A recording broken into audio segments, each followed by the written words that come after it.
What's up, Escaping Fragility? So how about some optimism? Because I've struggled with a lot of things in 2020. Mostly that feeling that there are existential threats to myself and my family, to my sovereignty, things outside my control, whether that's government, American government, other governments, the billionaires, the globalists, like all the craziness that you're hearing. Some of it edging towards the end of conspiracies, and plenty of it actually just stuff they talk about, like the World Economic Forum and this thing that they're talking about, the Great Reset. So I think, like I said, optimism. I think there's something to be optimistic about, that maybe those of us that feel like we want to have control of our future but feel helpless, that we can use that to mitigate those feelings a little bit.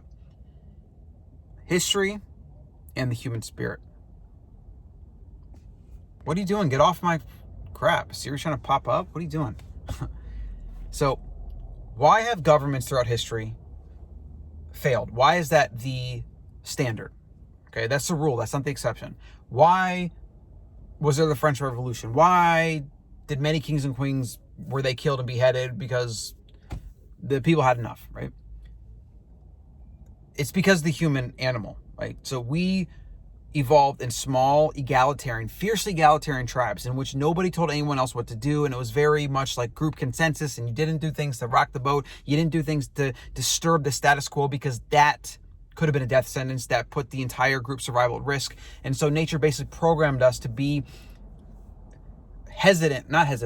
resistant to feelings of control.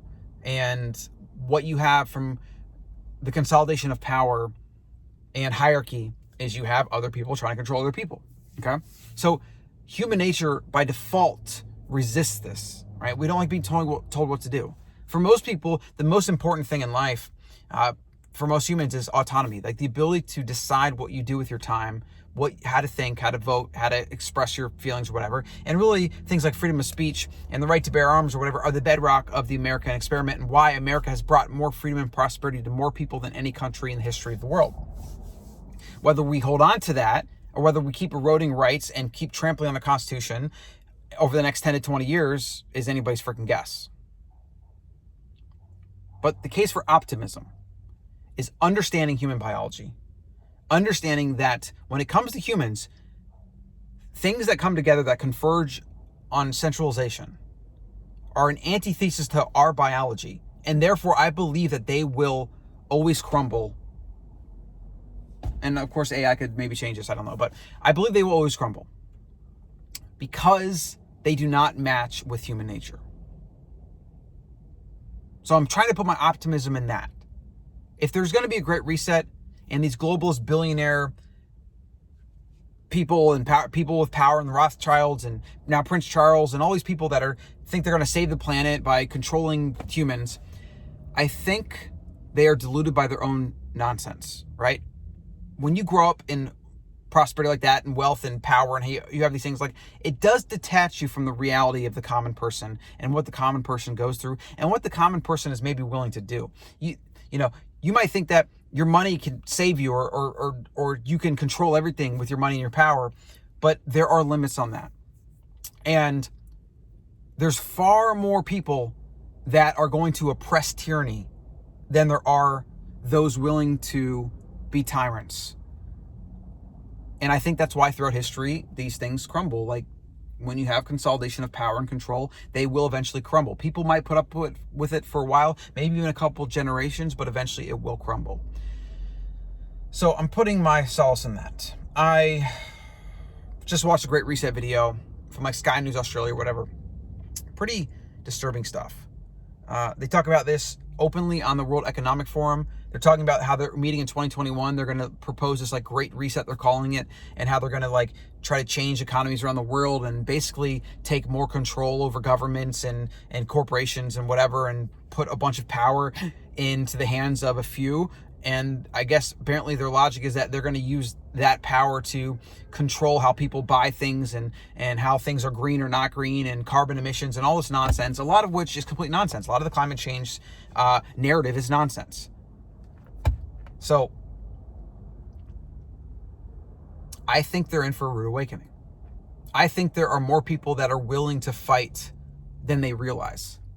And Maybe in places where you don't have the right to bear arms, maybe that will work more so, but I don't think it'll work in America. And maybe America will end up becoming the bastion of sovereignty and will become more free because the rest of the world become controlled globalist craziness, and it'll be like America versus world. Who knows? That could happen. And then, but that's likely to lead to war. That's the other scary thing there.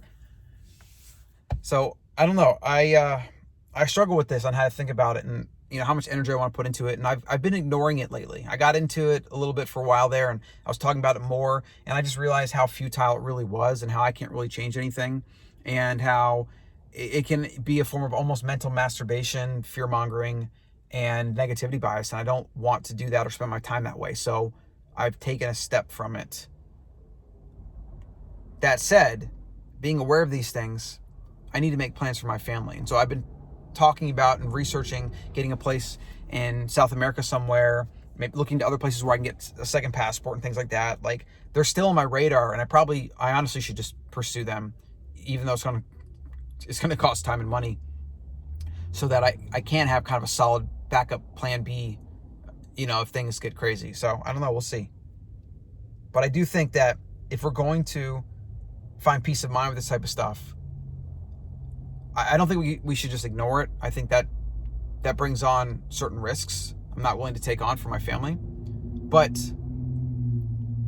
putting some of the, I would say, fear and uncertainty into something like history and human biology, and understanding that they might try, but I think they will fail. That's kind of how I'm thinking about this right now. So I don't know, a short video about how to think about this. And I would recommend looking into the Great Reset and what they're talking about. It's literally all over the World Economic Forum's website. Like, it's not they're not trying to hide it. Even though YouTube is literally banning videos and censoring things when you talk about the Great Reset. Like, I don't even know this video will stay up. Like, it's crazy. It's so bizarre to me. It really is. All of it. It's just insane. So look into it, see what they're suggesting. They're trying to market it, and all these powerful billionaire power, just like douchebags, making videos trying to market how like it's much needed. We're at the end of the thing, and the climate is going to take over, and we're basically doomed. And a lot of these people believe it. They believe it. They haven't read the research papers. They haven't looked into the science. They just kind of talk amongst themselves and saying, we're the saviors of the world. We need to do this thing. And if some people are going to die, then that's just the price to pay. If some people are going to have their rights taken away, that's just the price we have to pay, because it's better than having no planet, or it's better than the planet just blowing up one day. Like, people, they literally believe this stuff. Like, you can see how easily humans can radicalize. I mean, we've seen it throughout history. We see it today. We see people literally willing to blow themselves up for some cause because they think that that's what God wants them to do, or because they think there's going to be a bunch of virgins of paradise or whatever. Like, the human mind is extremely adaptable and moldable for good or evil. And generally, people believe that they're the hero in their story. That's something that does scare me. So, just something to keep in mind, something to consider. Okay, that's it, guys and gals. See you.